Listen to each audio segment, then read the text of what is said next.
Anastasia apresenta relatório favorável ao impeachment e plenário vota parecer da comissão na próxima quarta-feira. Comissão de Constituição e Justiça pode votar amanhã a cassação de Delcídio do Amaral. E juristas querem mudanças nos acordos de leniência. Boa noite, você acompanha a partir de agora as principais notícias do Senado nesta quarta-feira. Relatório do senador Antônio Anastasia pede abertura de processo contra a presidente Dilma Rousseff. A votação final na Comissão Especial do Senado acontece na sexta-feira. Tensão do lado de fora, nervosismo do lado de dentro. A reunião começou com troca de acusações entre governo e oposição. Se os senhores se sentiram agredidos pela palavra cinismo, eu vou repetir. Cinismo é o que os senhores estão querendo fazer aqui. Vossa Excelência é cínico. Vossa Excelência agrediu a todo mundo, ofendeu a todo mundo, e nós ouvimos aqui pacientemente, educadamente. Agora Vossa Excelência vai ouvir, e vai ouvir quietinho, sentadinho aí. A reunião começou às 1h30 da tarde, mas só às 3h30 o relator pôde iniciar a leitura. Página a página, Antônio Anastasia levou 3 horas para analisar a acusação dos opositores da presidente Dilma, responder à defesa da base aliada e pronunciar o voto final. No relatório, Anastasia também defendeu o processo de impeachment e rebateu as principais teses do governo. Veja como foi. O papel de Eduardo Cunha na abertura do processo. O que se percebe na realidade é um discurso estratégico da defesa no sentido de se valer do ato do presidente da Câmara quando lhe convém, isto é, ao defender a delimitação do objeto da denúncia nos termos em que foi fundamentado por sua excelência e, por outro lado, e contraditoriamente, tentar forçar a todo custo a nulidade do processo, lançando, sem comprovação consistente, a tese do desvio da finalidade. O atraso no julgamento das contas da presidente.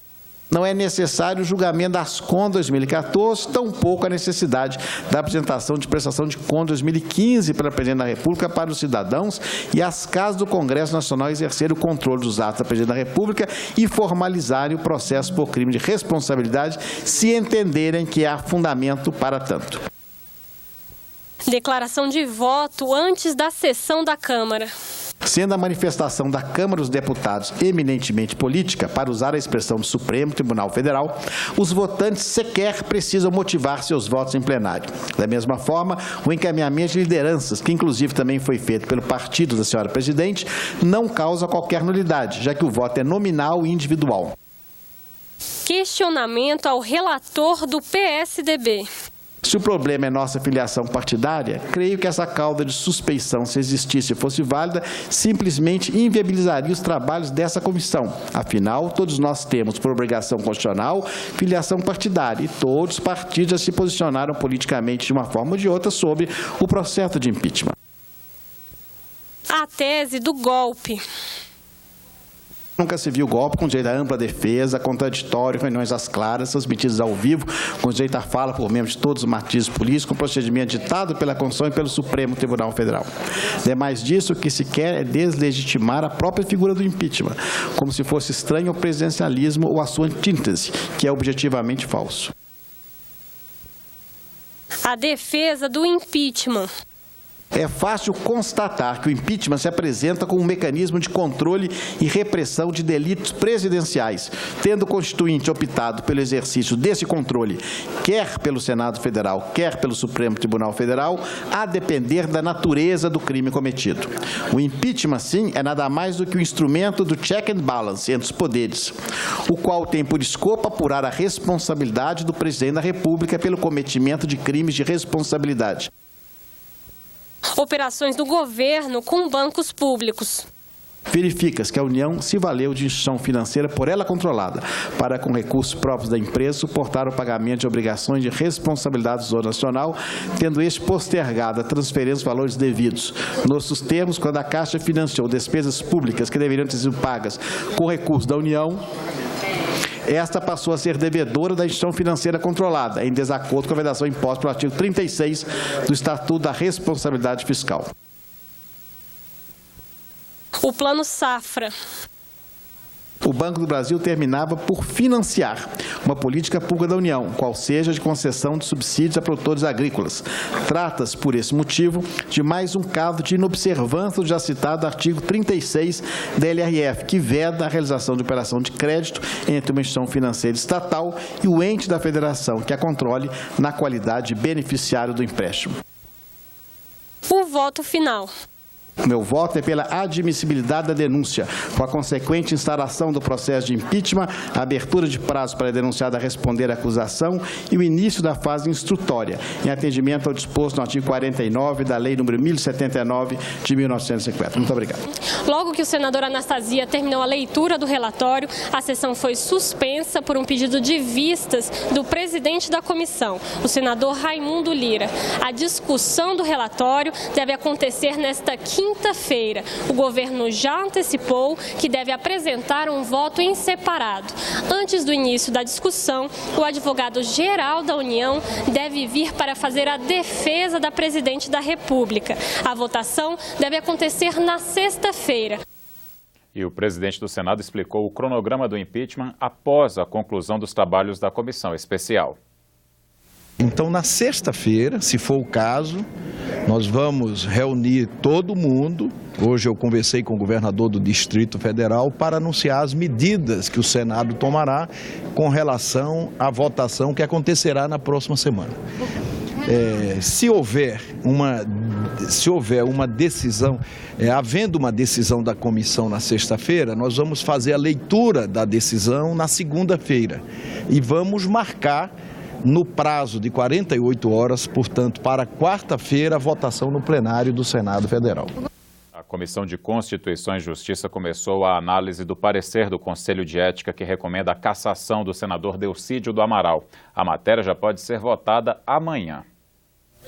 Pelo regimento, a Comissão de Constituição e Justiça teria 5 sessões ordinárias para analisar a constitucionalidade, regimentalidade e juridicidade do processo que pede a perda de mandato do senador Delcídio do Amaral. Mas o relator, senador Ricardo Ferraço, já tinha elaborado o parecer que foi entregue ao presidente da comissão e lido durante a reunião. Em 12 páginas, ele faz uma análise do trabalho do Conselho de Ética e diz que todas as regras foram cumpridas. Não há reparos a fazer, portanto, ao parecer do Conselho de Ética e Decoro Parlamentar, quanto aos princípios constitucionais de ampla defesa, contraditório e devido processo legal. A votação do parecer do senador Ricardo Ferraço ficou para esta quinta-feira, às 9 da manhã. Para garantir a ampla defesa, o senador Delcídio do Amaral e os advogados dele serão informados oficialmente e poderão comparecer à reunião da CCJ. O que a Comissão de Constituição e Justiça faz é analisar se a lei, se o regimento interno foi obedecido até aqui, nas etapas todas do Conselho de Ética e Decoro Parlamentar. O nosso limite aqui não é o enfrentamento do mérito, é o enfrentamento se foi obedecido a todos os critérios. E a minha avaliação é que sim, mas o senador ou o seu advogado pode e devem acompanhar, se desejarem, o processo aqui na Comissão de Constituição e Justiça. Caso a comissão decida amanhã sobre o pedido de cassação do senador Delcídio do Amaral, o presidente do Senado deve marcar a análise em plenário para a próxima terça-feira.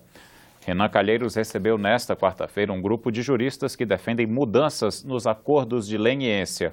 A proposta traz uma ferramenta para combater a corrupção.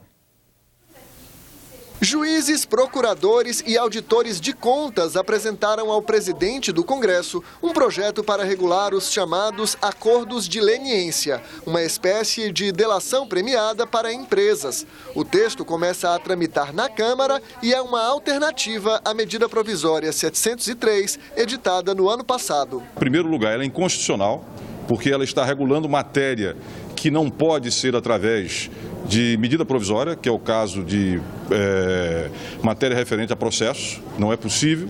E, em segundo lugar, a insegurança jurídica porque ao não submeter a uma decisão judicial os acordos de leniência, é possível que existam recursos na justiça daqueles que se considerem prejudicados ou então que as finanças públicas estão sendo prejudicadas. Então não traz segurança para absolutamente ninguém. O projeto prevê uma novidade. Há também um ponto que é o fundo que está sendo criado para combate à corrupção e com recursos que vão ser destinados a gastos sociais, para educação, saúde, esporte, que são as áreas mais sacrificadas, que mais pedem recursos com a corrupção no Brasil.